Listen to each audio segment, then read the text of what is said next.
Ketika sedang tidak baik-baik saja, apa yang harus kita lakukan? Ketika kita sedang merasa hampa, galau, atau bad mood, yang terbaik yang perlu kita lakukan adalah menyendiri. Pura-pura bahagia boleh, kalau terpaksa. Di saat itu, di hari itu memang harus kerja, harus menunaikan kewajiban, ada tanggung jawab. Namun sesudah tanggung jawab itu selesai, pulanglah ke rumah atau menyendirilah. Jangan paksakan untuk ketemu teman atau siapapun yang ketika ketemu dia, kamu harus mengeluarkan energi tambahan untuk pura-pura bahagia. Ketika kamu sedang tidak baik-baik saja, lagi kacau, lagi nggak enak, itu manusiawi. Jangan dipaksa untuk terlihat bahagia. Jangan dipaksa untuk terlihat baik-baik saja. Kita ada 24 jam. 8 jam untuk tidur, 8-10 jam untuk bekerja, untuk ketemu orang. Oke, 8-10 jam itu kita boleh pakai topeng, boleh pura-pura. Tapi sisanya, yang tersisa 6-8 jam itu, kita bisa jadi diri sendiri. Gak apa-apa bahwa menyendiri di kamar. Gak apa-apa bahwa pergi ke suatu kafe, hanya pesen teh, hanya pesen jus, menyendiri, sendirian. Gak apa-apa, itu perlu, itu nafkah batin.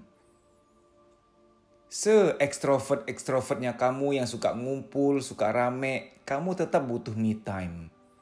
Saya tidak sedang mengkampanyekan me time ya, bukan. Tapi memang perlu kita punya masa di mana kita nggak perlu nyenengin orang lain. Tak perlu untuk berpura-pura bahwa kita baik-baik saja. Itu capek. Kita kerja, kita studi, sudah yang mengeluarkan energi untuk fokus. Maka ada masa-masa di mana kita menghadiahi diri kita untuk jadi diri sendiri. Merasa tidak baik-baik saja, itu oke, itu normal, itu manusiawi. Jangan merasa terganggu oleh hal itu. Kenapa sih aku galau? Kenapa sih aku bad mood? Kenapa sih aku hampa? Kenapa sih aku gak enak hati hari ini? Kalau kamu masih mempertanyakan itu, tambah galau. Karena harus ada penerimaan. Siapa sih yang gak galau? Saya yang bikin video ini masih bisa galau loh. Saya ini masih manusia. Saya masih bisa galau. Wajar, normal. Kita jangan sok sempurna lah, jangan sok hebat, yang katanya bisa selalu bahagia. Nggak ada manusia yang selalu bahagia, tidak ada. Tidak ada. Hanya Tuhan yang sempurna. Kalau kamu nggak menghargai hak-hak me time kamu, setiap kali galau, merasa nggak baik-baik saja, harus cari teman, kumpul-kumpul, harus yang kelihatan oke, harus yang kelihatan baik-baik saja. Lama-kelamaan daya tahan jiwa kamu akan ngedrop. Enak loh kalau kita menikmati me time, jadi apa adanya, sendirian. Enak banget kayak ngecas lagi gitu. Karena hanya Tuhan dan diri kita yang paling mengerti diri kita, nggak ada lagi yang lain. Ketika kamu sedang merasa tidak baik-baik saja, tidak apa-apa, wajar itu. Kamu perlu untuk cuti rasa terlebih dahulu. Kamu perlu cuti pikiran terlebih dahulu. Nggak apa-apa, cuti aja dulu. Cuti dalam hal ini bukan berarti kayak cuti kerja ya, sekian hari. Enggak. Cuti perasaan, cuti pikiran 1-2 jam, 3 jam, maksimal 6 atau 8 jam. Cuti yang nggak ngapa-ngapain, relax, atau mendengar musik kesukaan, atau melakukan hobi kamu sendirian. Enak banget. Mas, tapi aku tuh tipe yang kalau lagi nggak merasa baik-baik saja butuh teman. Oke, nggak apa-apa, silahkan. Tapi pastikan teman kamu itu memang teman yang aman untuk kamu datangi ya. Karena nggak semua orang melek psikologi. Kadang-kadang kita datang ke orang yang salah. Yang kita pikir selama ini dia baik, dia suportif. Tapi kan kita nggak tahu dia lagi ada masalah apa. Siapa tahu dia juga lagi ada masalah. Tiba-tiba keluar kata-kata yang mungkin dia hilaf. Kamu galau-galau mulu. Ngapain? Halah, kamu itu terlalu lemah.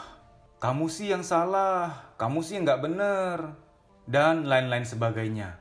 Kata-kata labeling, kata-kata menghakimi, yang malah membuat kita semakin merasa tidak berarti. Kan kita gak bisa pernah prediksi ucapan orang kepada kita. Walaupun kita anggap dia selama ini teman baik. Pokoknya jangan mengandalkan manusia deh, beneran. Nggak ada orang yang bisa selalu bersamamu. Nggak ada orang yang bisa selalu mengerti kamu. Nggak ada orang yang bisa selalu menyayangi kamu. Nggak ada orang yang bisa selalu menyayangi kamu. Nggak ada. Apa buktinya? Buktinya kamu sendiri.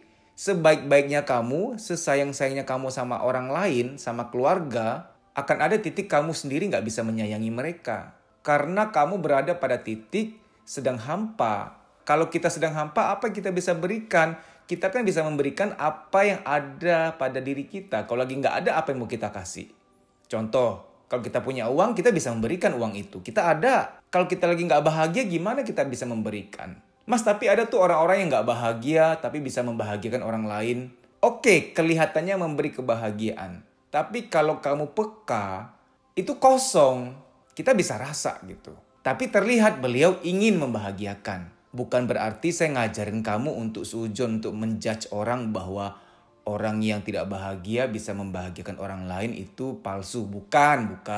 Tujuannya adalah jangan mengandalkan manusia. Orang yang sesayang apapun sama kamu, ada titik dia hampa, dia kosong, dia nggak bisa bahagiakan kamu. Kalaupun dia mau bahagiakan kamu di titik hampanya dia, kelihatannya bisa, tapi terasanya kosong. Nah, khawatirnya ketika dia menyayangi kamu waktu dia paksakan dan terasa kosong, khawatirnya kamu komplain. Kok papa gitu banget sih ngasih barangnya? Ngomong ke pasangan misalkan, sayang kok kamu begitu sih? Kok kamu begitu banget sih hari ini? Makan sama aku kayak kosong. Mendingan gak usah makan bareng deh daripada makan bareng tapi kosong gitu. Manyun-manyun begitu. Nah, bahwa dia niat makan bareng sama kita, itu kan menunjukkan niat dia mau membahagiakan. Tapi kita berasa kayak kosong. Bukan salah dia juga. Itu udah hitungannya udah terlalu baik. Karena dia gak bahagia tapi dia paksakan. Jangan kita komplain lagi wajah dia yang kosong begitu gitu loh. Yang harusnya secara manusiawi waktu dia kosong, dia memang gak wajib-wajib banget untuk membahagiakan orang lain. Tunggu, jangan salah paham. Jangan sampai, Mas Didi ngajarin yang gak bener. Masa orang yang gak bahagia gak boleh bahagiakan orang lain? Bukan, kembali kepada tujuan saya mengatakan, jangan mengandalkan siapapun. Jangan. Kamu orang dewasa lah. Jam terbang kamu udah tinggi lah, pengalaman kamu udah tinggi lah. Coba pikirkan di benak kamu sekarang siapa orang yang paling menyayangi kamu. Munculkan di otak kamu. Muncul seseorang. Bener gak apa kata saya? Kadang-kadang dia juga hampa, dia kosong, dia pernah salah ucap ke kamu.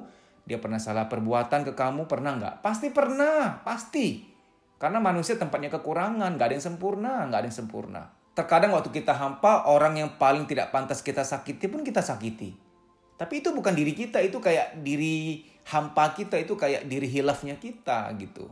Nah, kembali ke topik video ini, waktu kamu merasa tidak baik-baik saja, sebaiknya me time. Jangan mengandalkan manusia. Begitu kamu terpikir, Mas aku tipenya yang harus ngumpul-ngumpul, harus ngajak temen ngobrol, makan bareng, diskusi, curhat. Oke saja sih, cuman khawatirnya sering terjadi teman yang kita anggap selalu baik mensupport kita. Pas kita ketemu, di hari itu dia juga lagi ada masalah. Pas ketemu dia malah munculin muka bete. Kata-kata dia ada yang tidak pantas. Malah makin toksik. Malah pulang-pulangnya kita merasa, aduh kayaknya dia bukan teman gue, dia bukan teman yang baik. Nah ini salah paham lagi. Ujung-ujungnya gak mau ketemu dia lagi. Udah kita blacklist. Padahal momennya gak pas. Kamu kosong, dia kosong ketemu. Gak pas. Makanya sesama orang galau gak boleh ngopi bareng. Nah, itu istilahnya. Gak boleh kumpul bareng. Nanti malah makin buyar, makin hambar. Dan makin mencap. Oh dia emang bukan teman yang baik. Bukan begitu. Bukan. Dia lagi pada kapasitas gak bisa memberi. Dia gak ada apa yang mau diberikan. Gitu ya. Me time udah paling bagus. Udah paling secure. Udah paling aman. Menyendirilah. Saya gak suruh kamu ke gua dugong ya. Enggak. Kamu sebaiknya me time. Lakukan apa yang kamu suka. Hobi-hobi yang bisa dimainkan sendiri. Menyulam, melukis, menulis, dan lain-lain sebagainya. Baik demikian ya, semoga video ini bermanfaat. Terima kasih. Bagi kamu yang udah melek psikologi, yang merasa bahwa terapi psikologi itu penting, follow Instagram saya @deddy_susanto_pj_official. Di story itu ada jadwal training. Ikuti training itu biar kamu lega, biar kamu plong.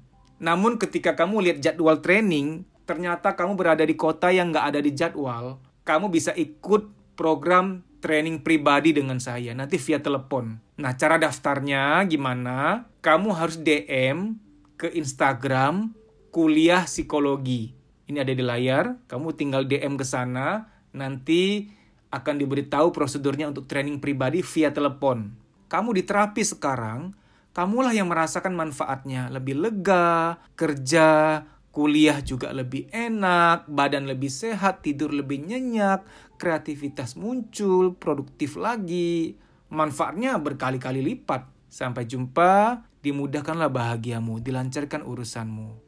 Amin. Terima kasih.